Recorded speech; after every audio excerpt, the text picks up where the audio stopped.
কিরগিজস্তানের মাটিতে তাদেরই আয়োজিত ত্রিদেশীয় টুর্নামেন্টে অংশ নেওয়ার আনুষ্ঠানিক আমন্ত্রণ পেয়েছে লাল সবুজ ব্রিগেড। কিন্তু প্রশ্ন হচ্ছে, কাগজে কলমে আর মাঠের শক্তিতে কতটা বিপজ্জনক এই কিরগিজরা? ফিফা র্যাঙ্কিংয়ের দিকে তাকালে আঁতকে ওঠার মতোই অবস্থা। বাংলাদেশ যেখানে 181 নম্বরে, সেখানে কিরগিজস্তানের অবস্থান 106-এ। শুধু র্যাঙ্কিংই নয়, অতীত মুখোমুখি লড়াইয়েও ইতিহাসও বাংলাদেশের পক্ষে কথা বলছে না।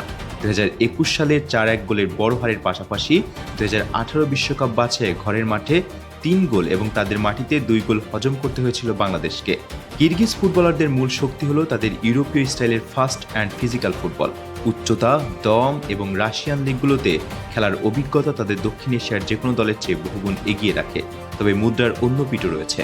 সাপের শিরোপা পুনরুদ্ধার করতে হলে এই ধরনের শক্তিশালী প্রতিপক্ষের মুখোমুখি হওয়াটা কিন্তু বাংলাদেশ দলের জন্য এক আশীর্বাদ।